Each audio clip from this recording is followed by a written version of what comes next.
The Crew. And welcome to the Review Tuesday. My name is Ruben, and this is my review for Netflix's original TV series called The Crew. The Crew stars Kevin James as a NASCAR crew chief for the fictional Bobby Spencer racing team. When the owner steps down and passes the team off to his daughter Catherine, James has to protect himself and his crew from her attempts to modernize the team. So there's 10 episodes and they're half an hour each. It stars Kevin James and is written by one of the writers who wrote Open Range, Spin City, 2.5 Men. I really like Open Range. I like Kevin James. So when I saw the trailer for this, I thought it looks a bit cheesy, but I'm going to give it a go because I have a soft spot in my heart for Kevin James. And I really like Open Range. So you put those two together, you got a winner, right? And I have to say, from the outset, for the first 2 episodes, I really struggled to continue watching this. I was very grateful to Netflix sending us the screeners once again. I didn't even get it out, like, because obviously today's the release. But I had to push myself to continue watching. The thing is, once I did, I found myself just like easing back, getting some cheese puffs, having a coffee, and just allowed it to kind of wash over me for what it is. It does feel like it's almost a sitcom series that's outside of time. It's a thing that we used to watch, but it's not really how we kind of do things now. We have that kind of canned laughter. It reminds me of early days of 2.5 Men, even Fresh Prince, that sort of comedy. And then you have the comedy itself. And I have to say that for the most part, I would say 70-30, the 70% the jokes miss, 30% when they really hit, you do find yourself laughing, or at least I did. So there were 30% of the jokes that I really enjoyed. And because I'm halfway there already with Kevin James, because I really love his YouTube channel. I think it's brilliant. I love the little skits he does, the things that he does creatively with his team on YouTube. That's a thing that I want to see so much more of.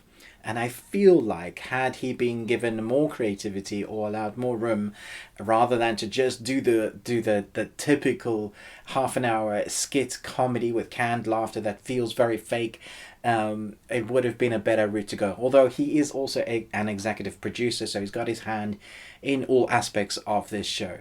It does work, but you do have to give it time. And once you get used to the canned laughter once again, because there's so many series, Friends, that kind of comedy series that you're used to seeing. We are used to it, but it does feel like we've outgrown it. I don't know if that makes sense. However, there are some character arcs that work, that help you continue to watch this series. So there's a relationship that forms. Does he or doesn't he? When is he going to do the unrequited love? Nothing will take you by surprise. You can guess exactly what this series is going to do. I would have liked some more NASCAR actual driving, considering it is about a NASCAR racing team. But we don't get a lot of that, so that was a little bit disappointing. I'm in the UK, so I can imagine if you're in America and you're a fan of NASCAR, you probably would have liked to see a bit more. That was just my take from a non-person, a non-racing enthusiast. I just would have liked to have seen more, something like Days of Thunder. Had they gone a little bit more serious with it, like Open Range, for example. It's all about the ranch. It gets really serious. They have a really good actual story about the day-to-day of farming life and what that's like. But then you have the canned laughter and you have some really great dry comedy moments that seem to work.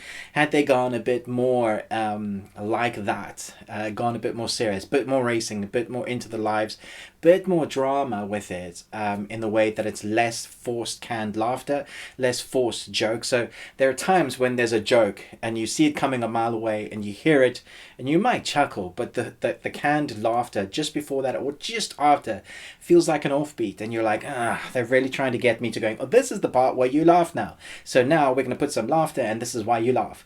And for the times that those were there, I wasn't laughing. But there were other times when I don't know if they meant it, but the line that they're in the dialogue that you catch is funny, but it's more dry and there is no canned laughter. So it works almost when it's not supposed to work, and it doesn't work when it's supposed to work, if that makes sense. So I like Kevin James. I like the half an hour format as is standard with this. I think it could go a long way if it finds its audience. But I do feel like a lot of people are going to go, yeah, wasn't feeling it. It feels out of time. I, for one, could watch more of it if it's just something I put in the background, but it's not something that I'm going to seek out or be sad if it gets cancelled. It's on that. So I'm gonna give it a C minus, because I was gonna give it a D, but as I started watching more, or I didn't even realize I'd watched another 2 episodes, was like, oh, okay, I'm kind of into this now. So it's kind of middle ground C. So let me know in the comments below, what is your favorite Kevin James film, or do you like his YouTube channel more? And were you hoping more from the writers of those talents from the Open Range and 2.5 Men and Spin City? Let me know in the comments below. Thanks so much for watching this, but most of all, until next time, remember, live long and Tuesday.